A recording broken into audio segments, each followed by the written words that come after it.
Hello all you lovely people, and welcome to another enhanced edition, where I'm doing something I don't do that often, but I can't necessarily say I've never done it before. And that is revisiting a figure that I previously customized after doing even more customization to it. And this, as you can clearly tell both by looking at the figure and just simply reading the title of the video, is Transformers Animated Arcee. I did tweak this figure a fair bit before, and I still really like how the figure looked then, but it's been a fair amount of time since I started customizing, and I've gotten much more confident. Still not as good as a lot of other people out there, but I've definitely gotten more confident. And so there are some bits on this figure that I was hesitant to paint when I first started that I was kind of like, okay, now that I've got that confidence and know a little bit more of what I'm doing, let me go back, touch some things up, add some things, and it kind of got away from me a little bit in a good way, and I ended up painting this thing up to be more or less as show accurate as I could get it. I didn't really do much to the vehicle mode itself. I pretty much left it alone, except I did a second coat on the undersides of the feet here in the robot mode so that they aren't quite as sloppy looking as they were originally. They still stand out a little bit because they don't quite match this plastic, which has kind of like a duller tone to it. But I still think this looks way better than just having the pink feet bottoms sticking up right around there. I think that blends in much better. But yeah, I just could not find any reference photos of the vehicle mode, so I don't know if I should go in and add details here, or if I should do anything with the venting up front here. I just don't know. But if any of you know any good places where I can look up reference images of the vehicle mode, or websites that might have that, because I tried doing various Google searches and wiki searches and stuff, couldn't find anything. But hey, if you all know, please let me know, because I would love to finish this off by making the vehicle mode as color accurate as I can. But yeah, that's pretty much all I can say for the vehicle mode, because other than just touching up that one little spot on the bottom, I really didn't do anything for this specifically. So let's just move on to the robot, because that's where all the differences really are. Okay, in robot mode, I feel like a lot of the changes that I made between the original custom and this one aren't quite as noticeable. I'm sure if you look at this figure next to the original figure without any paint on it, yeah, you can clearly see a lot of differences, and we'll see more as we start going from different angles rather than like a straight-on thing. But in terms of changes that I made specifically over the original custom, I touched up a lot of places, like the knees and the feet. I did a little bit more white around the fingers to kind of clean things up. Some things were a little bit streaky. I did the neck collar thing to try and get the tones to match a little bit better. I did the head in its entirety, which we'll look at in more detail in a second. And as you can probably tell, I did the back pods as well. In addition to all of that, I went around the sides of the figure and actually went all the way around back to finish this detail up back here. So now this black goes up and around the entire figure rather than just stopping in the front here, and this white goes all the way around as well. I also went in and colored the ball for the neck joint in with a Sharpie, because I had painted the neck black originally and, you know, left that as it was, but the ball itself was still this kind of pink plastic, and I figured to make it look complete, I just, popped the head off and colored it in with a Sharpie, because it's a ball joint. If it wears away, it wears away, but I feel like coloring in with the Sharpie gives it a little bit better of a chance to last. Even if it stains and gets discolored, it's just the ball, so it's not a huge deal. But compared to the original figure, there are lots and lots of changes, like the tops of the feet here, and there you can see the bottoms that I did paint with an added coat, and also went in and did the insides a little bit to make that look a little bit more full, I guess, non-broken up.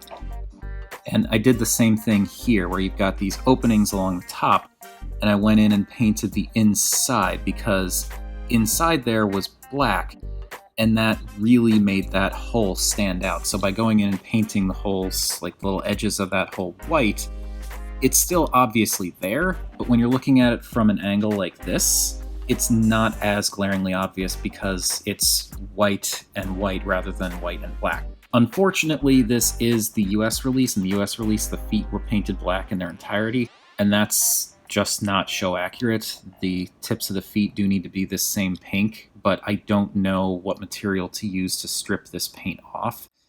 And I really don't want to go out of my way to do that after I've already painted the feet several times now. So I'm just kind of leaving that as it is. It is a shame that I couldn't get that exact, but it is what it is. The structure of the legs is such that I couldn't get this part completely show accurate either because, it's just the way the figure is built.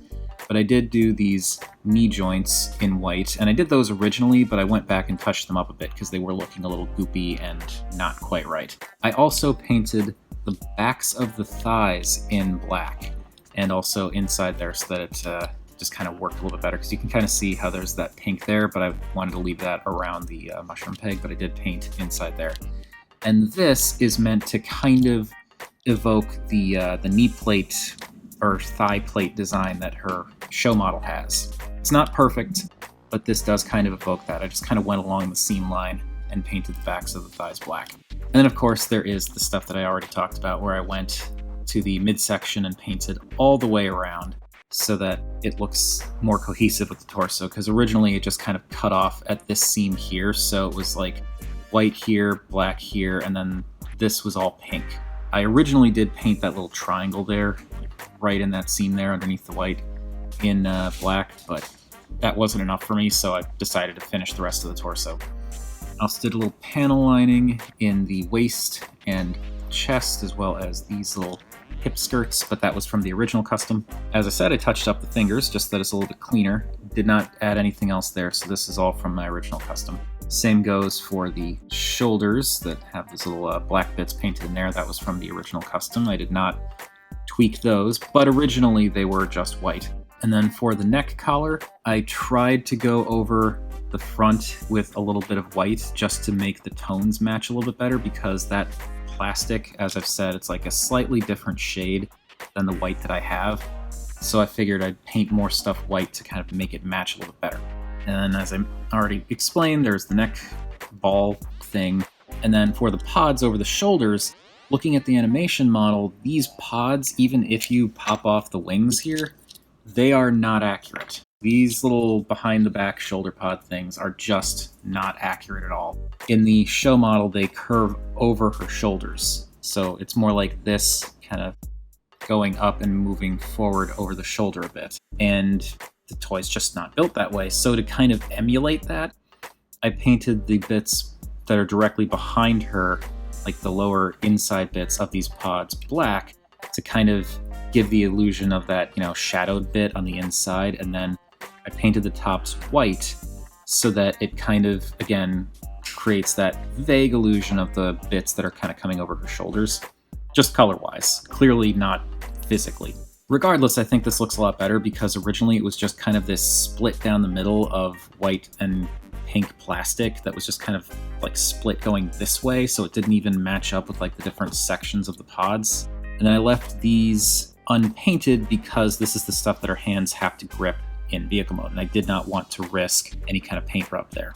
And now the head. I went in and touched virtually everything up. I originally did some panel lining up here and up here. I left that alone, but I went in again because when I originally painted her lips, okay, it's worth mentioning, when I originally did this custom the first time, I did not have a magnifier, so I was just sitting at my desk painting. Now that I have a magnifier, I can really get in close and see things. I went in again because I'd realized previously that I did not get her lips right. I actually had a decent corner of one side that I just hadn't hit with the paint that I put on originally.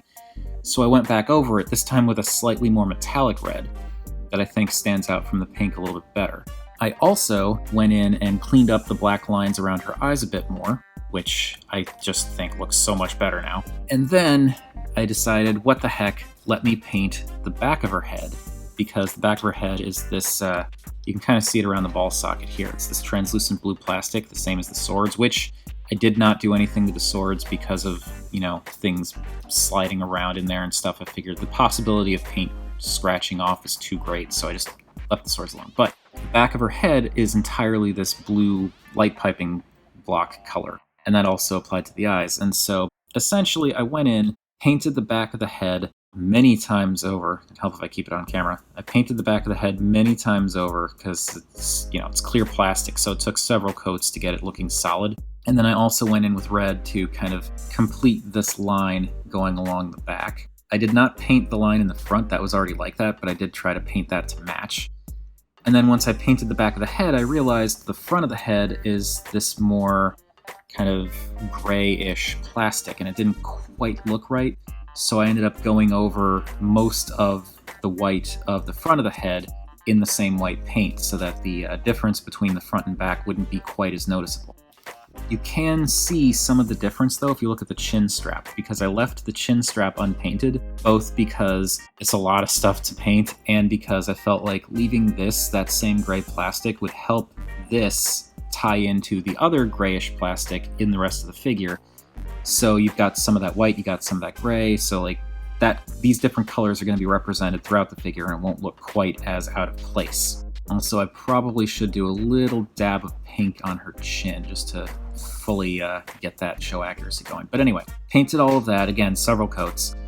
I ended up, while I was working on the back of the head, I had taken it out of the, I'd taken the head apart. I decided I would paint her eyes blue because, you know, the light piping's not going to work once this is painted over. So painted the eyes blue, and I honestly prefer that. I know there are lots of people who hate not doing light piping and think light piping is the best. I've said many times I'm not one of those people. I feel like light piping, unless it's got a very, very big piping block and light gets in easily, the eyes just look dead no matter what you do. And lastly, I went in and painted the little circle bits on the insides of the ears. If I wanted to be completely show accurate, there should be a ring of pink around those, but I don't have the right shade of pink to do that.